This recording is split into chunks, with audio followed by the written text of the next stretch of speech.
I followed that advice while working on this book, as you might imagine. Writing individual essays on the 81 verses of one of the most revered and enduring spiritual texts has been a daunting and you could imagine a very difficult challenge. A project like this involves at least a year of daily researching, reading, revising, yet instead of focusing on the challenges of this project, I chose to see simplicity and, quote, take on difficulties while they still are easy. I immerse myself in a single verse in the morning and allow the words to flow into my heart and onto the page. I feel like I've mastered the ironic conclusion of this 63rd passage, which says that difficulties are not experienced when they are confronted. Well, ladies and gentlemen, welcome back to the channel. It is Tuesday, and you know what that means. Time to do the Tao now. Tuesday Tao, reading from Wayne W. Dyer. Dr. Wayne W. Dyer's Change Your Thoughts, Change Your Life, Living the Wisdom of the Tao. And today we find ourselves on the 63rd verse of the Tao Te Ching. We're going to take a little break from our series of mysteries of the unexplained because I felt compelled to share some more Tao. Tuesday Tao. Do the Tao now, ladies and gentlemen. So, thank you for being here. Love and appreciate each and every one of you. Let's take a look at what we can get from Lao-tzu and the wisdom of the Tao Te Ching from 2,500 years ago, and also from Dr. Wayne W. Dyer on what he thinks this verse is telling us here today in our modern world, and how we can use this wisdom, which is why we are here, seek to achieve and maintain happiness through enlightenment. How we can use this wisdom to give us a greater awareness, a greater understanding of not only the nature of reality, spirituality, but ourselves. And so that through that awareness, we can increase the quality of our lives. And our lives are made up of moments, ladies and gentlemen. So if we can increase the quality of our moments, we can increase the quality of our lives. With that being said, this ties in perfectly what will be talked about today. Once again, thank you for being here. The 63rd verse of the Tao Te Ching begins by saying, practice non-action. Work without doing. Taste the tasteless. Magnify the small. Increase the few. Reward bitterness with care.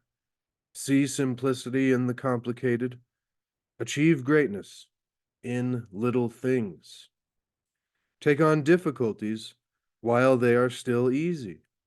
Do great things while they are still small. The sage does not attempt anything very big, and thus achieves greatness. If you agree too easily, you will be little trusted. But the sage always confronts difficulties. He never experiences them. And that, ladies and gentlemen, is the 63rd verse of the Tao Te Ching. Those last two lines being interesting because the sage always confronts difficulties. He never experiences them. This doesn't mean that there are not difficulties. For every one of us, there will be challenges and things that we have to go through to grow through, keep going and keep growing in our lives. The things that we are supposed to learn, the lessons from that we need to learn here in this temporary human experience as a spiritual being, rather than a human experience who every now and then has a temporary spiritual experience. But this idea of confronting difficulties rather than experiencing them. Can this be possible? Take on the difficulties while they are still easy. Do great things while they are still small. So, not focusing on the big picture, but rather the single little steps that need to be taken. Remember, an entire journey begins, you know what I'm going to say, with a little single step, ladies and gentlemen. But if we're worried about the massive, giant journey and don't think we can make it, then we'll probably have a hard time beginning the first steps. At least we'll experience much more difficulty with those first steps, unless we can begin to change the way that we look at our life or change the way that we think about things. Therefore, the things that we begin to experience also change with our perspective. Wayne Dyer begins by saying, living without difficulties. This verse conveys so much with an economical use of words. Every time I read what Lao-tzu is saying here, I feel that it is impossible for me to experience difficulties in my life if I'm willing to accept this sage advice. He counsels that we learn to think in moments, that we learn to think in moments rather than in days, weeks, months, years, decades, or a lifetime. All we ever get, ladies and gentlemen, is right now. That's it. Like, this is it right now, here, in the moment. Take a look around. Isn't it amazing? And if it's not, then we need to begin to change our thoughts and change our life. Change the way that we look at things, and the things that we look at will change. But this is a process. Dr. Wayne Dyer continues, and once again, reading for purposes of teaching and commentary and expanding the mind, so that through that awareness, we can increase the quality of our lives. Instead of focusing on the challenges of any given project, as you caught me at the beginning, I was talking about Wayne Dyer there, working on this book and writing individual essays on the 81 verses of the most revered and enduring spiritual texts, and how it had been a daunting task. But he said, instead of focusing on the challenges of the project, he chose to see simplicity, take on difficulties while they are still easy. So back to this idea of, rather than focusing on things in bigger terms, in terms of days, weeks, months, years, and decades, he counsels that we learn to think in moments, because all we ever get is right now. Be here now, ladies and gentlemen. Ram Dass. But we must avoid the inclination to magnify tiny events or worry about a future that may never arrive. It's the little things that make all the difference in our world. And keeping life simple replaces chaos. As Lao-tzu reminds us, see simplicity in the complicated and do great things while they are still small. This makes me think of the philosophy of the Buddha, how suffering comes from desire. And desire in this idea could be related to the way of thinking of things as non-simple or complicated, or magnifying certain, things that could be very simple, but we overthink it. And we tend to create so much going on with our different desires that there is a lack of simplicity. I mean, some would call this minimalism, but I think of it more in a spiritual, philosophical way, as is being described here. And so he says, Wayne Dyer says, I feel like I've mastered the ironic conclusion of this 63rd passage, which says that difficulties are not experienced when they are confronted. This, then, is the wisdom of this verse. There's no such thing as difficulty when you live in the present moment, doing only what you can right now. I mean, he uses the example of this, like he goes, say you're driving to the grocery store. So many people get stressed out doing this. You're going to pick up the milk, but you're thinking, all right, I got to stop by the bank, and I'm going to have to go over to the post office, and then I'm going to have to pick up the ingredients. Oh, yeah, while I'm at the store, so can't forget that. And we're going to have to thaw the whatever out, and so got to make sure that's out of the freezer. And I mean, this is only like a couple hours of our lives, But man, like it begins to pile up real quickly, and the weight or the burden of the common way we think of responsibility, which is just this pile on top of us of all these things that we're creating in our process, whatever it is, living our day-to-day lives.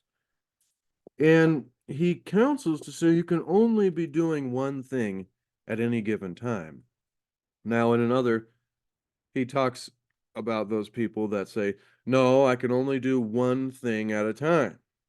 I can't talk on the phone and also take a note. And this isn't what I'm getting at. We can multitask, ladies and gentlemen, but when it comes to the burden of stress and quote unquote responsibility, rather than the way that we should think of responsibility is having an ability to respond to life with ability, with gusto, with some, quality that we've practiced and built over time, then there is the struggle. So going back to what he's saying is there's no such thing as difficulty when you're living in the present moment, doing only what you can right now. So examine your thoughts about what you call the troubles in your life. And can you shift to thinking of every undertaking as not only manageable, but easy and small and as well? And so this goes back to the whole list of things we got to do while we're just going to get the milk. And it removes the stress, anxiety, pressure, whatever you want to say, a whole lot as compared to not changing your thoughts and changing your life. When you can begin to say, all right, it's okay. All I'm going to do, even though there's all of these things that we got to do, we're going to simplify it down to the one. And when you get the one thing, got the milk, now you can focus on doing the next thing. And we end up, now, once again, I'm not saying that you don't plan for anything, but you don't overburden and overstress yourself, creating a giant pile of bricks on top of this thought process that can be so easily created and worrying about certain futures that may never even arrive. And that meaning that sometimes we worry like, hopefully this doesn't happen. Oh, hopefully this works out and that. And I think it was Mark Twain that said 95% of all the things that I ever worried about never came to pass. So why do we spend all this time worrying when we could be here in the present moment, taking things one thing at a time? And then in all the philosophy we learned in the Hermetics and the advice of the Egyptian sage god Thoth, or Hermes Trismegistus, is just this, in this ability to operate and function from a state of appreciation in seeing creation for what it is and being able to look at things small and appreciate them. Because as the sage Lao-tzu told us here in this 63rd verse, magnify the small, increase the few, see simplicity in the complicated. Take these difficulties while they are still easy, and do great things while they are still small. The sage does not attempt anything very big, and thus achieves greatness. So examine your thoughts about what you call the troubles in your life. Thinking of terms, living in the present moment and doing only what you can right now. Can you shift to thinking about every undertaking as not only manageable, but easy and small as well? After all, how do you pursue a difficult course of study that will take several years to complete? By not projecting yourself into the future or using your present moments to worry. See, this is the other thing. All we have is our present moments, but this is a very powerful subject. A lot of us get trapped into this cycle, and then it becomes a subconscious behavioral feedback routine to where you just start doing it automatically without noticing it. But we tend to use up our present moments, worrying about the future, or being upset about the past. And so we are using our present moments. I mean, this could go in the opposite way too. You could do this in a totally positive way and be excited and optimistic about the future and very, thankful and have so much appreciation and joy about the things that have taken place. And this is a big process for each of us in this journey that I'm sure if you're here watching this video, you're on already, of trying to change your life and experience much more happiness and joy and quality of life through a greater awareness and understanding of ourselves in our minds and spirituality and philosophy. But this idea that we are using up our present moments in one way or another, and why not begin being here and really appreciating, getting the time, so to speak, like really making it worth it. And this is the challenge that is given to us in our lives, because like I said earlier, life is going to throw, I like to call them opportunities, but the struggles and difficulties and challenges and all the things that we're supposed to go through in order to learn the lessons that we need to get while we're here on this journey to hopefully grow as a soul. However, it's like we need to begin to realize this for ourselves and then practice creating an ability within ourselves to bring happiness to life rather than expecting it as some kind of result that we get from some process. Because if we think of it like that and we're looking for happiness, like, oh, when I get this much money and have this and that, then I'll finally be happy. But when we get there, there's no parade, there's no celebration, there isn't any bands and people, hurrah, good job, you've got there. Now you can finally be happy forever. Because that's not how it works. When we've practiced striving for something that is outside of our present moments, that will eventually, and we haven't practiced arriving and being here and actually bringing appreciation, bringing, gratitude, so to speak, if that's the term that you think of it as, or just bringing this ability to enjoy life, to our present moments. Thinking of happiness as the way rather than the result. There is no way to happiness because happiness is the way. Now let me continue.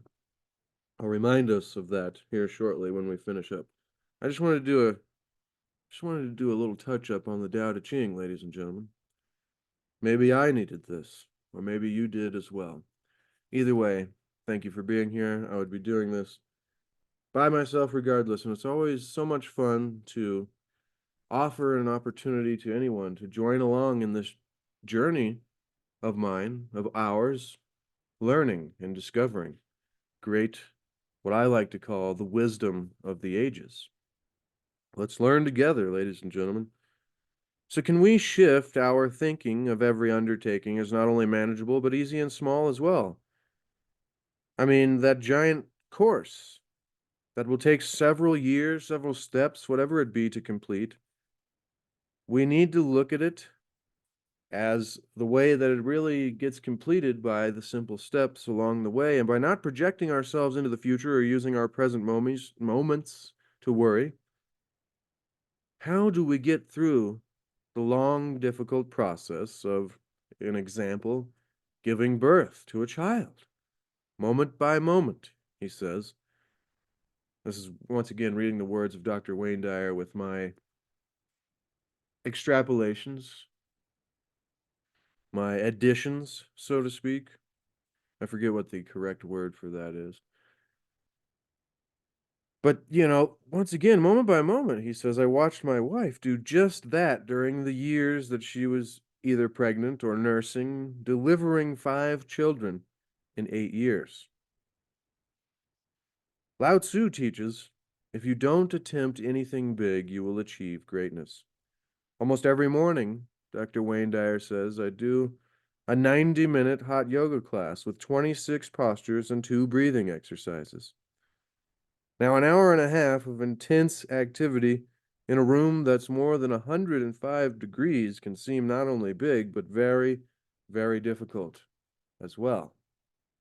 Almost dangerous to some of us. He says, I've learned to change the way I think about this daily routine that I enjoy so much, and now I find it to be easy. At first, as the first breathing exercise begins, I keep my mind and body totally focused on what I'm doing in the opening moment. If my mind wants to wonder what I'll be doing in an hour, I just bring it back to the present. Now, this is a practice that we must work on to get better at, that can be improved, this ability. And we all have this ability, and this opportunity is open to us if we are. And see, this is the thing I've learned in being so obsessed with this type of information, content, genre, whatever you want to call it, is that there's a lot of people out here in life that are definitely struggling, and they could really use this wisdom and this new awareness, this new, once again, change your thoughts, change your life, this new thought perspective, process, whatever. But I've noticed that, more than half, probably 70, maybe even a higher percentage of people that are dealing with the struggles of life don't really, aren't interested in changing that, or they don't want a better, higher quality experience, or maybe they tell themselves that they do, but they won't put in any effort whatsoever to try to change the way that they think about things. We will defend our misery, ladies and gentlemen, and this is important to be realized because it's amazing to me. I'm like, why is it? Even myself, I will do this. Even knowing, and having researched this for many years now, it's like it's almost just a human subconscious survival programming thing. But the things that cause you strife and struggle, when someone gives you a solution or an answer, you'll be like, no, that can't possibly be it. I just have to, this is just a struggle and there's nothing. And it is so weird that we do this. And I will totally agree that it's, I guess, something we all need to work on because I, as myself, as I said already, do it as well. But it is just so amazing that this opportunity is available to us if we are willing. And that was the point that I was getting at with this little ramble here, is that once you get to a certain point to where you have had enough stress and had enough anxiety or whatever it is, now there are different levels of these. I'm talking about just the bell curve, not talking about somebody who has an actual, chemical imbalance going on, but that may be all of us anyways. Sorry, rambling again, but we have to get to the point in our lives where we want to make an effort to begin to change the way that we experience our lives for the better. And it takes work and it takes diligence and it's a lifestyle, a dedication, a discipline, a focus. And I think it really begins to work when all of that just turns into a being rather than a doing. You don't have to do all of this. Begin to be it. And then you will really experience more peace, more joy, more bliss, more happiness in your moments. And then those moments will stack up. Remember, as Wayne was just talking about there, not thinking about 90 minutes from now, just right here. And do this one step. And, sorry. But it just amazes me that the amount of people that don't want, that you could tell them, like, yeah, this is, this philosophy and this understanding, and it'll change you. And they're like, yeah, but I just don't, it's not for me. And I'm like, but aren't you not enjoying your life? They're like, well, yeah, this is stressful and that's miserable, but I don't have any time to do this work in order to experience a better life. I don't know. It just blows my mind, ladies and gentlemen. Really, I would love to get your feedback on that in the comments below, because to me, that is just, I could think about that for hours. But once again, it might just be the unique personality characteristics that we all get from the astrological, and all of that, that it's only certain character archetypes, going back to Carl Jung, or even just the astrological nature of it, it's the only certain character archetypes maybe get this yearning or this seeking for this kind of wisdom and understanding. Now, back to focusing on the moment, as I was failing to do so much there. Once again, this is all just for fun, ladies and gentlemen. We're here to expand our minds and to increase our awareness. So hopefully through that awareness, we can increase quality of our life. He says, I keep my mind and body totally focused on what I'm doing in the opening moment. If my mind wants to wander to what I'll be doing in an hour, I just bring it back to the present. I look in the mirror and remind myself that this exercise or posture is small and simple. Bingo. Difficult is out of the picture. By practicing in the present moment and training myself to stay in that state of simplicity, I've made my 90-minute yoga class a snap. He says, I've achieved what I consider to be greatness in the little progressions and improvements that have evolved naturally. It's work without doing and non-action in action, because I've confronted what might have been thought of as difficult or tough. That was a powerful sentence. It's work without doing. So you're just being like, you can be like, oh, okay, I'm doing all this, or you can just be existing. I mean, if somebody wanted to argue semantics here and they weren't getting into the spiritual philosophy, they could say, while you're being, you're doing things anyways. But there's a difference in experience personally, from the way that you think about it while you are going through it, the process, whatever it is that you are doing or being. This whole doing and being thing goes back to the Taoist philosophy that you aren't doing anything. You are being done. Like the universe, God, the Tao, grand organized design, whatever name you have for it, God is doing all of this, and you are just a part of the process. So lighten up just a little bit, maybe, and kind of flow with your processes and your patterns and begin to get in and experience the moments, whether you're walking around the grocery store or, once again, there's a different way we can think about it. And then we experience it differently as well. By practicing the moment-to-moment training myself in a state of simplicity, he says, I've made this 90-minute yoga class a snap. Greatness in the little progressions and improvements that have evolved naturally. Now here's the awesome sentence. It's work without doing, non-action in action, because we've confronted what might have been thought of as difficult. Therefore, in the moment-to-moment awareness, we do not experience the difficulty anymore because we are confronting it. The result, Dr. Wayne Dyer says, is that I don't experience difficulty. Lao-tzu urges us to change the way that we look at our 21st century world by doing the following, ladies and gentlemen. And this is how we can begin to practically apply the wisdom of Lao-tzu from 2,500 years ago into our lives today.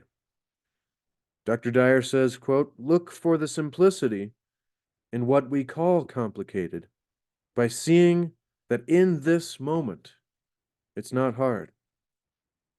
How do we do this? Quote, change your preoccupation with tomorrow, along with all of the tomorrows that compromise your future. My friend Byron Katie, whose husband, Stephen Mitchell, created a wonderful translation of the Tao Te Ching that I've incorporated in this book. Gave me my favorite definition of insanity. Quote, now here's the definition of insanity for you. To believe that you need what you don't have is insane.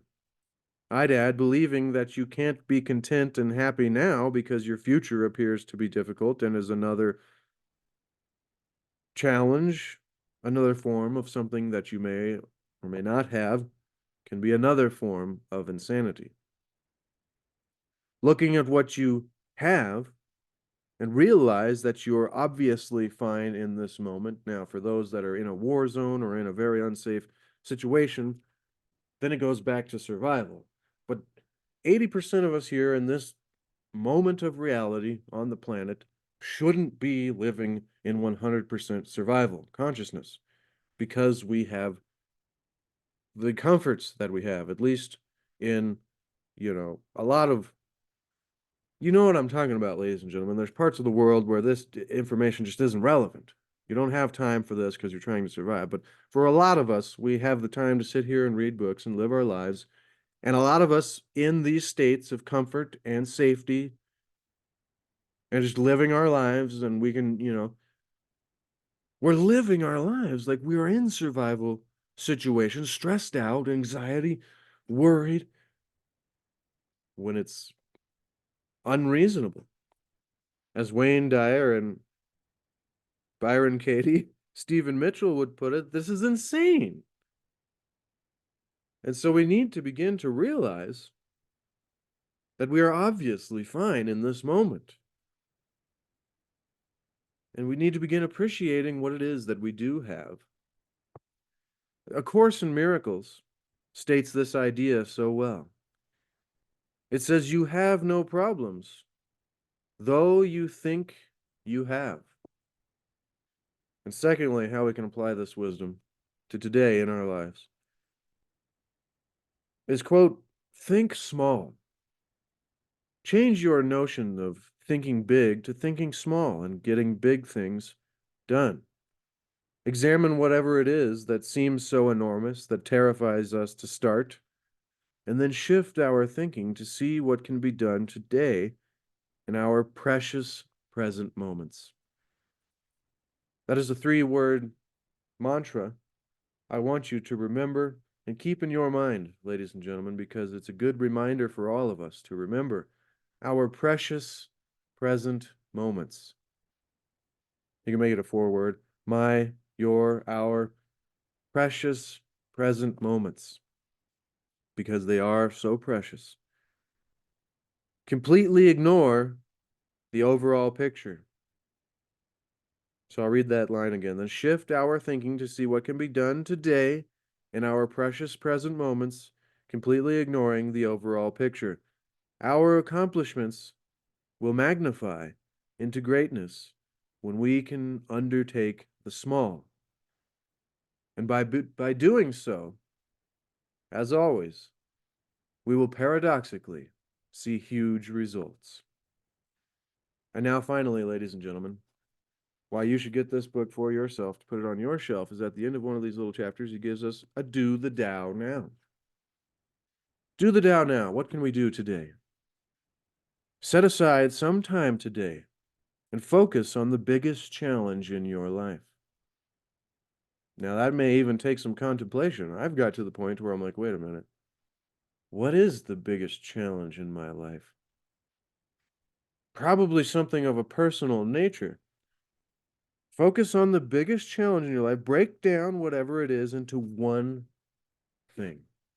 One simple thing that can be done today, right in this moment. Erase the big picture. Simply do what you can now and let everything else fade. Write the opening paragraph of your novel. Lay out your blueprint for the home you want to build. Sign up for a 1 course at a local educational institution. Go for a 2-minute run. be in the now, and see how doing the Tao at this moment brings big results by paradoxically staying small and simple. And that, ladies and gentlemen, is a boom to the wisdom of the 63rd verse of the Tao Te Ching, to the wisdom of the ages, the wisdom of Lao-tzu, and also Dr. Wayne W. Dyer, and how we can begin to change our thoughts and change our life. Thank you so much, ladies and gentlemen. I love and appreciate each and every one of you that spends time here with me and all the wonderful authors and poets, philosophers, mystics, and sages of the ages. Because it is a journey. It is what most would call a challenge. But we need to begin to flip our challenges into opportunities. Because that's all it really is anyway. It's an opportunity for us to solve another thing for ourselves, to begin to continue to grow. So with that in mind, ladies and gentlemen, continue to seek to achieve and maintain happiness through enlightenment, through greater awareness and understanding of the nature of reality, and continue to seek to discover the lost mysteries of our history and the wisdom of the ages. Also, most importantly, especially for today's lesson, remember that there is no way to happiness. Happiness is the way. It is what we must create the ability within ourselves to bring to life. So that all the things that we've been telling ourselves, oh, I'll be happy or I'll be enlightened when I get this and learn that and have, that becomes irrelevant. Because then we are there. And hopefully the entire journey is wonderful. All right. Love you, ladies and gentlemen. Love and appreciate you. Thank you so much for all of you that spend time here with me, like I just said, and leave your comments below. Always love to see what you have to say. It helps add to all of us on this journey. We're here together. And also remember to expand the description below. Get this book for yourself to put it on your shelf so that you have it for reference in the future, and it will help you. I know it. It helps me, and it has helped me again today. Also a link to my Etsy shop, landscape paintings, as well as to C60 Purple Power, the Nobel Prize winning ultimate antioxidant known to man. Give yourself the gift of health, ladies and gentlemen. All right, until tomorrow, we may be beginning an entirely new series of Hermetic philosophy. We'll see where we get, though, ladies and gentlemen. For now, thank you for being here. Thank you so much. I love and appreciate each and every one of you. And remember to be the change that you want to see. Be the example that you want to set. Shout out to Rex for that. No, no, no, no, no, no.